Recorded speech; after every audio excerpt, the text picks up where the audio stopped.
पाकिस्तानी गुलकार और अदाकार भी सैलाब मुतासरीन की मदद के लिए मैदान में आ गए। जावेद शेख, बिलावल मकसूद, फजीला काजी, इमरान रियाज खान समेत दीगर ने इमदाद की अपील कर दी। कहते हैं कि मुतासरीन का जो नुकसान हुआ उसके लिए बहुत मदद करेगा। नुकसान हो उसके लिए हमें बहुत टाइम लगेगा, महीने लगेंगे, साल लगेंगे उन सबको आबाद करने में, उन तक पहुंचने में। तो लिहाजा हमने अपने जो बहन भाई हैं जो इससे मुतासिर हुए हैं उनको भूलना नहीं है। हमारी जेब जितनी इजाजत देती है हमें इस कार खैर में हिस्सा लेना चाहिए। आपकी जेब जितनी। अगर आपको हमारी ये वीडियो पसंद आई है तो लाइक पर क्लिक कीजिए।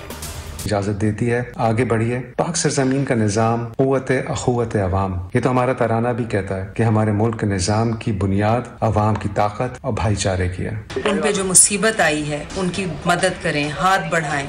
और सबसे दुख की और तशवीश की बात यह है कि हमारे ये अंडर प्रिविलेज्ड बहन भाई हमेशा सफ़र करते हैं। क्यों ये हुक्मरान जब हुकूमत में आते हैं तो ऐसे इंतजामात नहीं करते कि इन आफात से वो बच सकें। हम अपने बहन भाइयों के साथ हैं, हमारी मदद उनके साथ है, हमारी दुआएं उनके साथ हैं। जितनी बुरी सूरत हाल है सैलाब मुतासरीन की, लोगों को खैमों की जरूरत है, मच्छरदानियों की जरूरत है, खुराक की जरूरत है, अद्वियात की जरूरत है, डॉक्टर्स की जरूरत है। वबाई अमराज जो है वो फूट रहे हैं, बहुत बुरी सूरत हाल है। तो पूरे पाकिस्तान को यकजा होकर मदद करने की जरूरत है। 30 मिलियन पाकिस्तानी 4 सूबों में बेघर हो चुके हैं। इन लोगों के पास कुछ भी नहीं रहा। इनके मकान, माल मवेशी, फसलें, जमीन सब कुछ पानी बहा के ले गया है। ये लोग मुंतज़िर हैं हमारी मदद की। इकट्ठे हमने पाकिस्तान को मजबूत। बोल किसी के भी दबाव में आकर अपने फैमिली मेंबर्स को अलहदा नहीं करेगा। बोल हमेशा अवाम की आवाज बनता रहेगा और अवाम के मसाइल दिखाता रहेगा। बोल की अवाम से खुसूसी दुआओं और साथ देने की अपील।